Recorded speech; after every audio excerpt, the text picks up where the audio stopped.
Hey everyone, Kevin here. Something I often find neglected or just not taught to the degree that it should be in instructional design is the importance of accessibility. In the United States alone, about a quarter of the population lives with some type of disability, and whether that's a mental or physical one doesn't really matter here. What does matter is that those people exist, and you have to create training that is inclusive for them.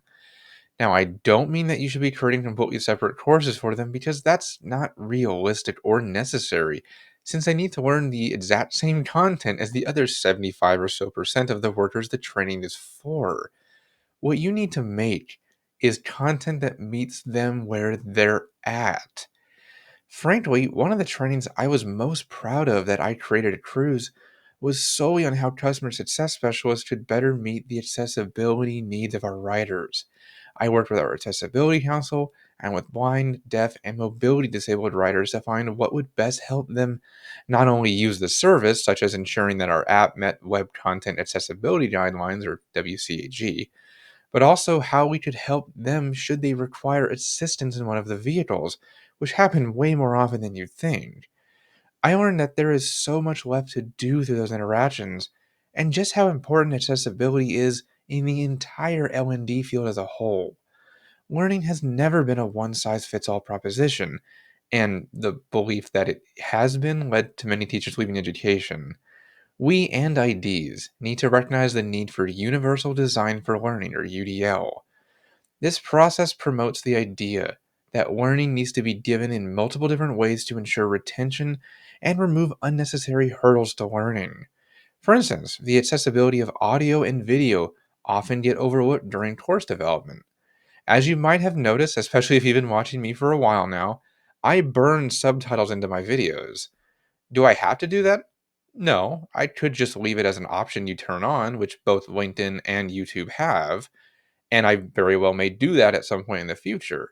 However, I found value in always having them there because it helps all viewers, not just those who might have hearing challenges. I mean, think about it. Raise your hand if you have ever watched Netflix or a YouTube video with the subtitles on. I know I do all the time, and I'm sure there are a bunch of raised hands out there right now.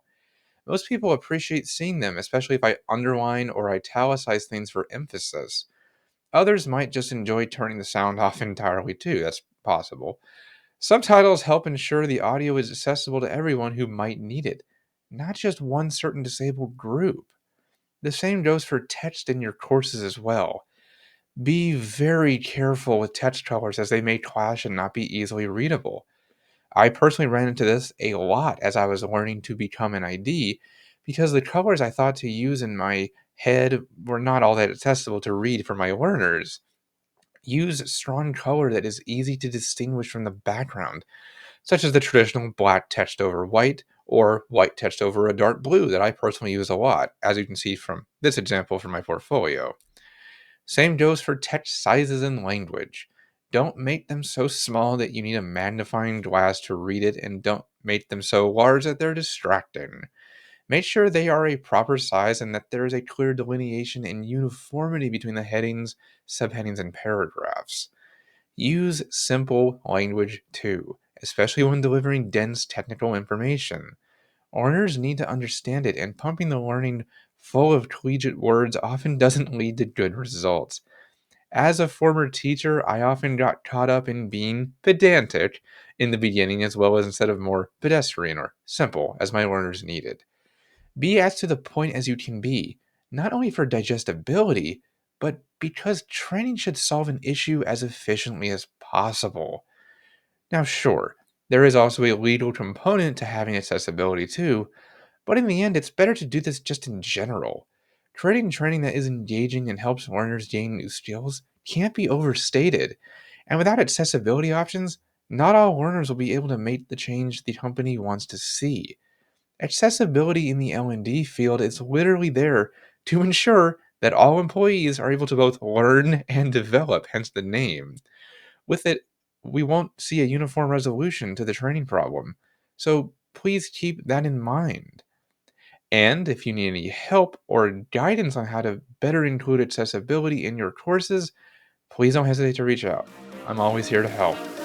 See you next time.